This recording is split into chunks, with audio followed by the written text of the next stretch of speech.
Assalamualaikum warahmatullahi wabarakatuh. Perkenalkan, nama saya Edo Gusti Afrianza dari Prodi D3 Keperawatan kelas 1A Poltekkes Kemenkes Bengkulu. Baik, pada kesempatan kali ini saya akan menyampaikan 5 buah materi. Yang pertama judulnya sistem reproduksi. Dalam sistem reproduksi ini dibagi menjadi 2 buah sistem. Yang pertama, sistem reproduksi laki-laki. Kedua, sistem reproduksi wanita. 1. Sistem reproduksi laki-laki. Terdapat 1. Penis. Penis di sini berfungsi sebagai saluran pengeluaran urin atau air kencing dan juga sperma. Yang kedua ada skrotum. Skrotum di sini berfungsi sebagai menjaga suhu dari testis, dan skrotum di dalamnya terdapat 2 buah testis. Yang ketiga, testis.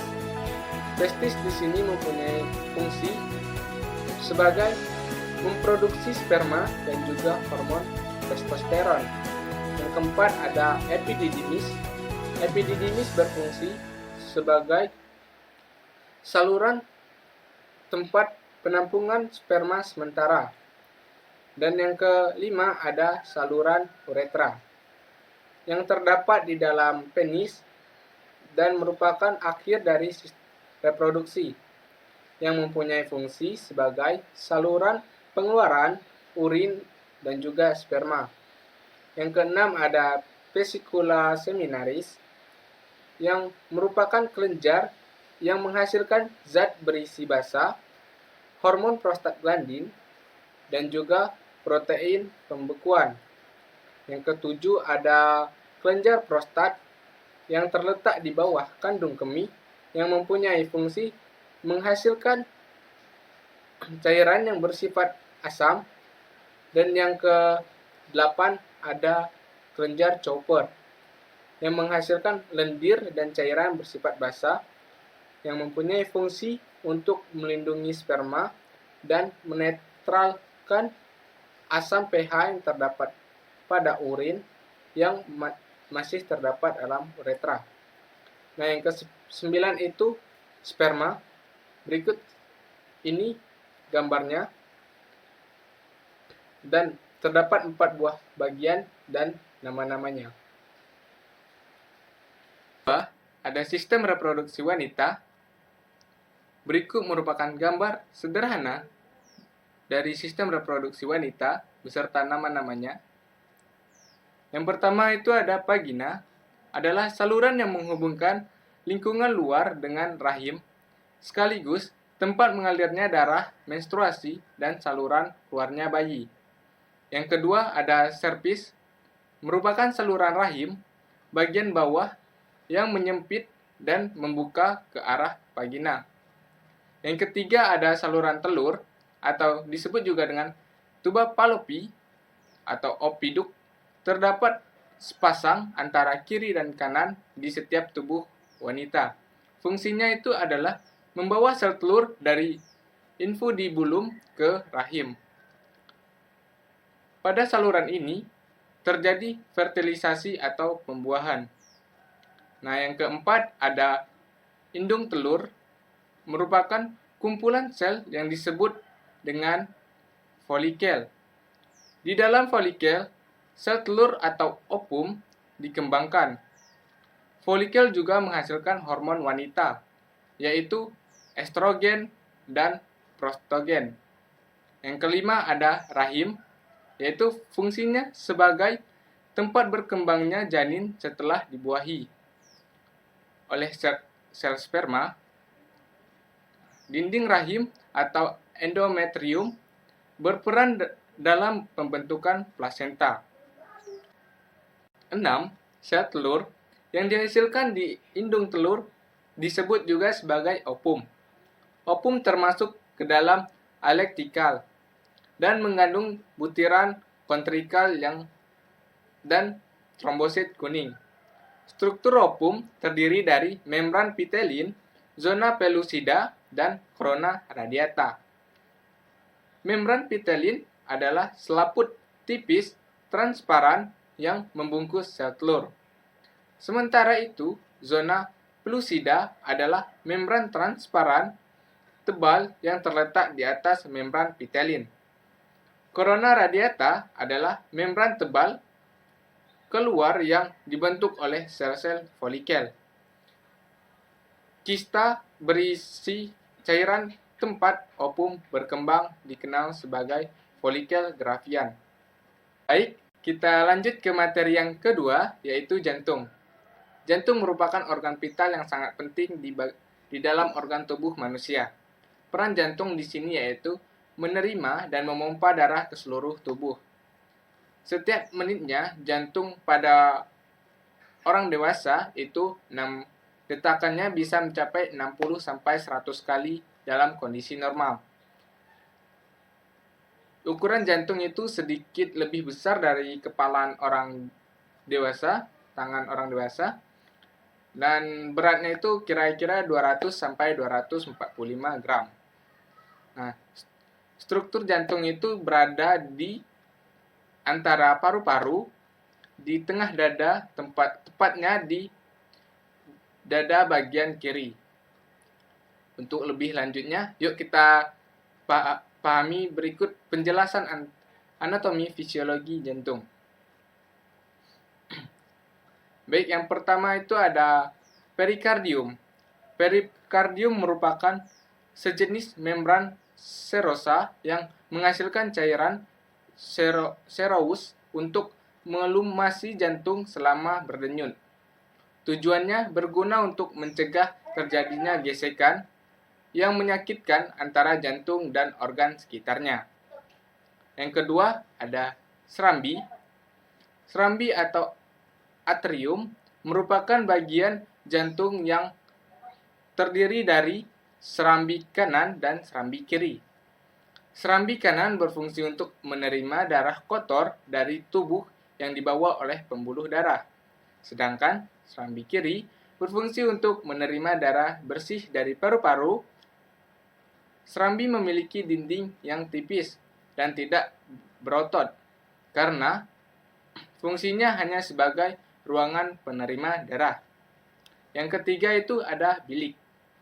Bagian anatomi jantung selanjutnya yaitu bilik yang disebut juga sebagai ventricle merupakan bagian jantung bawah yang terdiri dari bagian kanan dan kiri. Bilik kanan berfungsi untuk memompa darah kotor ke jantung ke paru-paru. Sementara bilik kiri berfungsi untuk memompa darah bersih ke jantung untuk seluruh tubuh. Kemudian dinding bilik ini berada dari dinding serambi. Bilik memiliki dinding yang jauh lebih tebal dan berotot. Yang keempat itu ada katup. Katup berfungsi untuk menjaga aliran darah ke satu arah.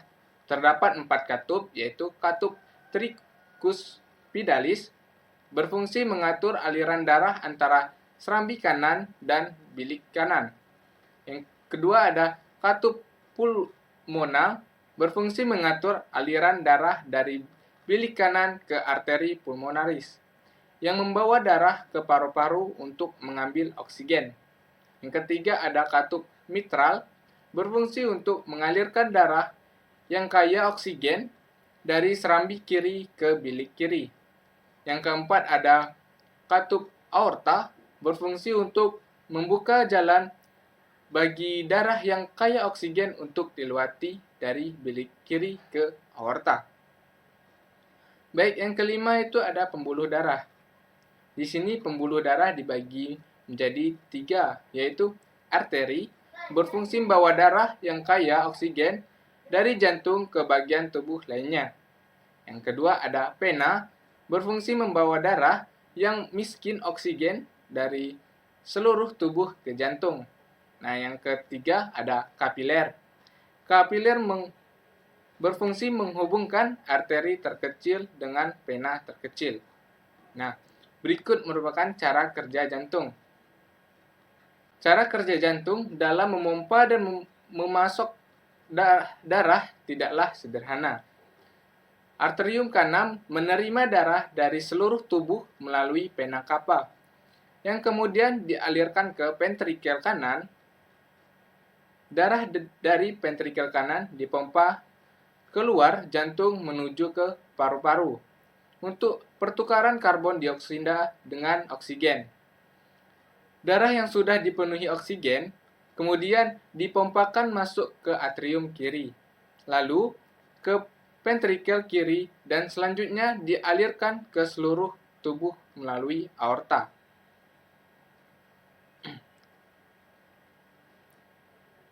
Baik, itulah anatomi jantung manusia yang dapat saya pahami. Dengan fungsi jantung sebagai organ vital dalam tubuh, kita lanjut ke materi yang ketiga, yaitu sistem pencernaan. Di sistem pencernaan ini, yang pertama itu ada mulut. Di dalam mulut itu terdapat gigi. Gigi di sini berfungsi sebagai alat memotong makanan yang masuk ke dalam mulut agar mudah dicerna dan ditelan. Mulut di sini dibantu juga oleh kelenjar saliva dan juga otot-otot lainnya untuk mendorong makanan ke faring dan melewatkannya ke dalam esofagus. Nah, di mulut juga ada lidah. Lidah mengandung banyak papila kasar untuk mencengkram makanan karena digerakkan oleh otot lidah. Selanjutnya itu ada air liur yang diproduksi oleh kelenjar air liur atau terletak di bawah lidah dan dekat rahang bawah, dilepaskan ke dalam mulut. Air liur mulai memecah makanan, melembabkannya, dan membuatnya lebih mudah untuk ditelan. Air liur mulai memecah karbohidrat dengan bantuan enzim yang dihasilkannya, yaitu enzim amilase. Gerakan oleh lidah dan mulut mendorong makanan ke bagian belakang tenggorokan untuk menelannya. Klep menutup di atas batang tenggorokan untuk memastikan bahwa makanan yang masuk ke dalam kerongkongan dan bukan ke dalam saluran pernapasan. Hal ini untuk mencegah tidak terjadinya tersedak saat menelan makanan. Yang kedua ada kerongkongan atau esofagus. Esofagus di sini merupakan saluran yang menghubungkan antara mulut dan lambung. Otot yang menggerakkan kerongkongan dapat berkontraksi sehingga mendorong makanan ke dalam lambung. Gerakan ini disebut gerakan peristaltik. Pada ujung kerongkongan terdapat sphincter atau cincin otot yang memungkinkan makanan untuk masuk ke lambung dan kemudian menutupnya untuk mencegah makanan dan cairan yang masuk tidak naik kembali ke kerongkongan. Nah, baik, yang ketiga itu ada lambung. Lambung adalah organ yang ukurannya sekitar 2 kepalan tangan. Nah, lambung terletak di antara esofagus dan usus halus di perut bagian atas. Lambung memiliki 3 fungsi utama dalam sistem pencernaan, yaitu 1. Menyimpan makanan dan cairan yang tertelan. Untuk mencampur makanan dan cairan pencernaan yang diproduksinya dan perlahan-lahan mengosongkan isinya ke dalam usus kecil. Hanya beberapa zat seperti air, alkohol yang dapat diserap secara langsung dari lambung. Selanjutnya, dinding otot perut yang kuat mencampur dan mengocok makanan dengan asam dan enzim, mencegahnya menjadi bagian-bagian yang lebih kecil. Di sini, dinding otot perut yang kuat mencampur dan mengocok makanan dengan asam dan enzim, memecahnya menjadi bagian-bagian yang lebih kecil. makanan diolah menjadi bentuk semi padat yang disebut dengan cime.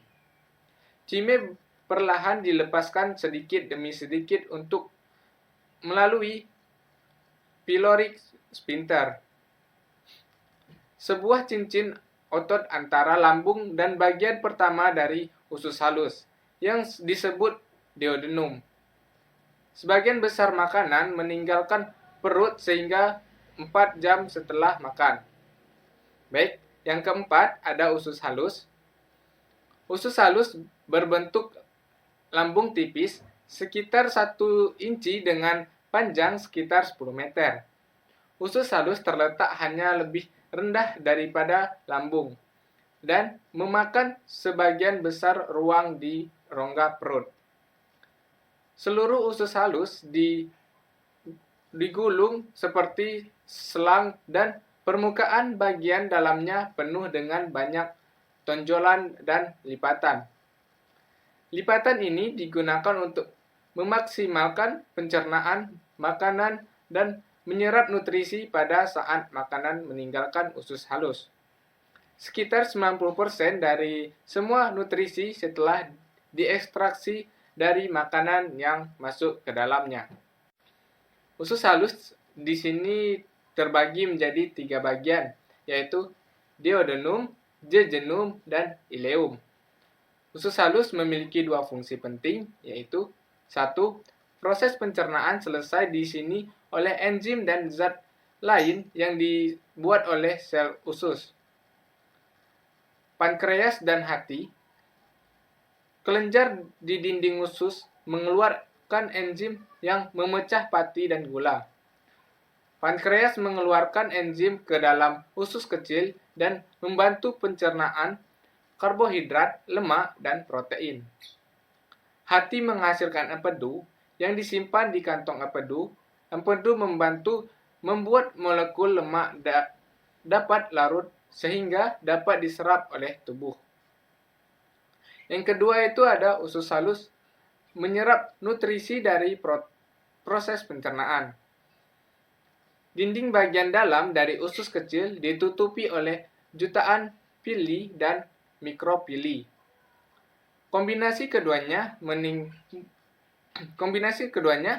meningkatkan luas permukaan usus halus secara besar-besaran, memungkinkan penyerapan nutrisi terjadi. Nah, setelah usus halus, yang kelima itu ada usus besar. Usus besar yang digulung ini dimulai dari sisi kanan bawah tubuh dan berakhir di sisi kiri bawah. Usus besar berukuran sekitar 5-6 meter, yang memiliki 3 bagian, yaitu cecum, kolon, dan rektum. Cecum adalah kandung yang awal usus besar.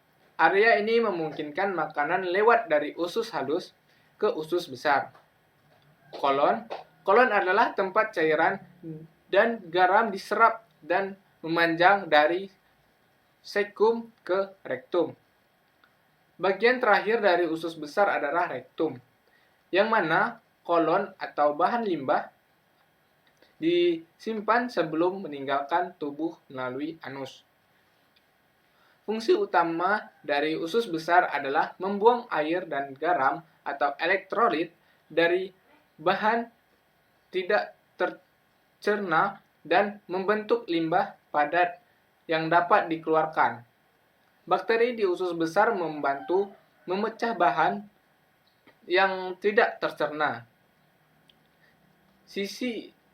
Isi usus besar dipindahkan ke arah rektum, di mana fase disimpan sampai meninggalkan tubuh melalui anus. Baik, kita lanjut ke materi kita yang keempat, yaitu adalah sistem perkemihan. Sistem perkemihan merupakan suatu sistem di mana terjadinya proses penyaringan darah yang sehingga darah bebas dari zat-zat yang tidak dibutuhkan oleh tubuh. Nah, susunan sistem perkemihan di sini ada 2 ginjal yang menghasilkan urin, 2 ureter yang membawa urin dari ginjal ke vesika urinaria atau kandung kemih. Yang ketiga ada 1 vesika urinaria, tempat urin dikumpulkan. Dan yang keempat itu ada satu uretra, urin dikeluarkan dari vesika urinaria. Di sini fungsi ginjal merupakan peran penting dalam mengeluarkan zat-zat toksik atau racun, mempertahankan susunan keseimbangan cairan, mempertahankan keseimbangan kadar asam dan basa di cairan tubuh, dan mengeluarkan sisa-sisa metabolisme akhir protein, ureum. Nah, berikut proses pembentukan urin. Yang pertama itu ada filtrasi. Terjadi penyerapan darah di glomerulus. Yang kedua ada reabsorpsi.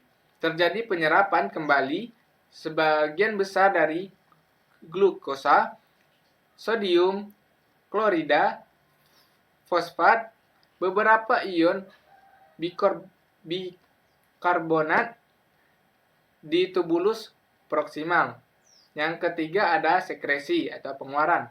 Proses penyerapan kembali yang terjadi di tubulus distal dialirkan ke papila rentalis, selanjutnya diteruskan keluar. Nah, berikut adalah perdarahan. Ginjal mendapatkan darah dari aorta abdominalis yang mempunyai pencabangan arteri renalis. Arteri ini berpasangan antara kiri dan kanan. Ureter terletak sebagian besar di abdomen dan sebagian lebih terletak pada rongga pelvis. Lapisan dinding ureter menimbulkan gerakan-gerakan peristaltik yang mendorong urin masuk ke dalam kandung kemih. Lapisan dinding ureter terdiri dari yaitu 1. Dinding luar jaringan ikat, 2. Lapisan tengah lapisan otot polos, 3. Lapisan sebelah dalam lapisan mukosa. Nah, yang selanjutnya itu ada vesika urinaria.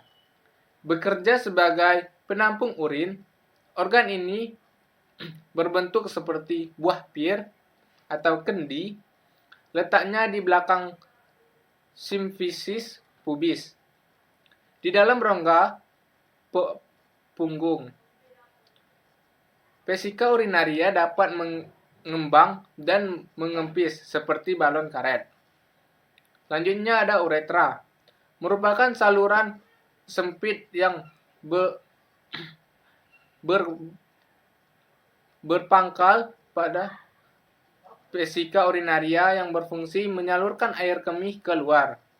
Pada laki-laki, panjangnya itu kira-kira 13,7 sampai 16,2 cm.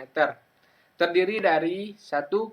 Uretra pars prostatica. Kedua, uretra pars membranosa.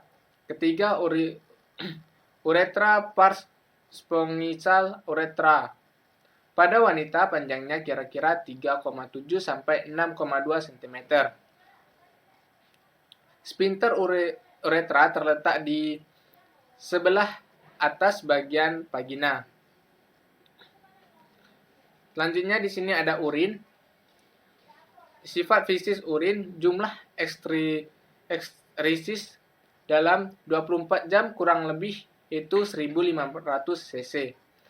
Tergantung dari pemasukan cairan dan faktor lainnya. Baik, kita lanjut ke materi yang kelima, yaitu adalah otot.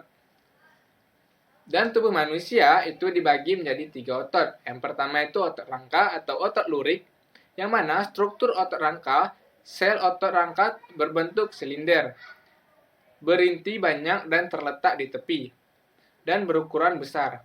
Setiap otot rangka yang utuh disusun oleh sel-sel otot atau serat-serat otot. Setiap serat otot tersusun atas myofibril. Yang kedua itu fungsi dari otot lurik atau otot rangka berada menempel di seluruh rangka dan bekerja sesuai kesadaran. Selain mengatur gerak pada tulang, otot lurik juga disebut sebagai alat gerak aktif. Yang kedua itu ada otot polos. Otot polos tersusun dan tersebar berbentuknya itu lembaran. Sel otot polos berbentuk gelendong dengan kedua ujungnya meruncing dan inti selnya terletak di tengah. Otot polos tersusun atas miofilamen halus dan miofilamen kasar. Fungsi otot polos itu karena otot polos bekerja di luar kesadaran, biasanya otot polos ada di organ-organ penting, seperti organ pencernaan, pernapasan, reproduksi, serta organ-organ lainnya kecuali jantung. Otot polos yang mengatur koordinasi dari kerja organ-organ ini. Nah, yang ketiga itu otot jantung. Struktur otot jantung itu, otot jantung berbentuk seperti otot lurik, tetapi bentuk tidak silindris, tetapi bercabang. Namun, letak inti selnya di tengah. Saat halnya dengan otot lurik, otot jantung juga tersusun atas serabut-serabut sel otot dan terdiri dari miofilamen tebal dan tipis. Banyak saja susunan tidak teratur seperti otot lurik. Yang terakhir itu fungsinya bekerja di luar kesadaran dan hanya terdapat di miokardrium, jantung. Otot jantung ini hanya berfungsi mengatur koordinasi jantung saja. Nah, baiklah, mungkin itu saja materi dari saya. Jika terdapat kesalahan, saya mohon maaf pada Allah sama ampun. Saya akhiri, wabillahi taufiq wal hidayah. Wassalamualaikum warahmatullahi wabarakatuh.